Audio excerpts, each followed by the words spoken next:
Hello കൂട്ടുകാരെ, Christmas സന്തോഷത്തിൻ്റെയും സമാധാനത്തിൻ്റെയും ഷെയറിങ്ങിൻ്റെയും കെയറിങ്ങിൻ്റെയും ഒരു സമയമാണ്. ഈ ക്രിസ്മസ് കരോൾ ആരാണ് ഇഷ്ടമില്ലാത്തത്? ക്രിസ്മസ് കരോളിന് എല്ലാവരും കൂടെ ഒരുമിച്ച് പോയി പാട്ടും പാടി വളരെ സന്തോഷത്തോടെ ഓരോ വീടുകളും കയറി ഇറങ്ങി വരുന്നു. ഈ സമയത്ത് നമുക്ക് ഈ പല വീടുകളിൽ നിന്ന് പലഹാരങ്ങൾ കിട്ടുക എന്ന് പറയുന്നത് വളരെ സന്തോഷമുള്ളൊരു കാര്യമല്ലേ. അപ്പോൾ ആ പലഹാരത്തിൻ്റെ കൂടെ നമ്മളെന്നും കഴിക്കാൻ ആഗ്രഹിക്കുന്ന കാര്യങ്ങൾ കിട്ടിയാലോ? ഇപ്പം ഇവിടെ കണ്ടില്ലേ, നമുക്ക് ഇതൊക്കെ വളരെ ഉപ്പിലിട്ട നെല്ലിക്ക. ഇത് ഇവിടെ കിട്ടാൻ വളരെ പ്രയാസമാണ്.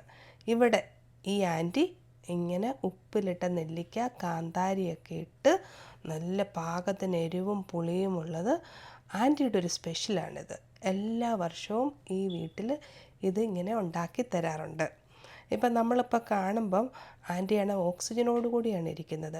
തൻ്റെ ആ ശാരീരിക പരിമിതിയിൽ നിന്നുകൊണ്ട് ചർച്ചിലുള്ള എല്ലാവർക്കും വേണ്ടി ഇങ്ങനെ നെല്ലിക്ക ഉപ്പിലിട്ട് ഉണ്ടാക്കി തരുന്ന ആ മനസ്സ് നല്ലൊരു, അത് നമ്മളെപ്പോഴും ഓർക്കേണ്ട ഒരു കാര്യമാണ്. നമുക്കൊക്കെയാണ് ചെറിയൊരു അസുഖം വന്നാൽ പോലും അയ്യോ എനിക്ക് വയ്യേ എന്നും പറഞ്ഞ് നമ്മുടെ കാര്യങ്ങളും മറ്റുള്ളവരുടെ കാര്യങ്ങളും നോക്കാൻ നമ്മൾക്ക് പലപ്പോഴും വയ്യ എന്നുള്ള അത് തലയിൽ കയറി നമ്മൾ പലപ്പോഴും അതിന് ഒരുങ്ങാറില്ല. പക്ഷേ ഇവിടെ ആൻറ്റി എത്ര കാര്യമായിട്ടാണ് എല്ലാവർക്കും വേണ്ടി ഇത്രയും നെല്ലിക്ക ഉണ്ടാക്കി വെച്ചിരിക്കുന്നത്. അതോ നല്ല ടേസ്റ്റാണ്, പാകത്തിന് ഉപ്പും പാകത്തിന് എരിവും ഉള്ള നല്ല നെല്ലിക്ക. എടുത്തവരൊക്കെ പിന്നെയും പിന്നെയും വന്ന് എടുക്കുന്നു.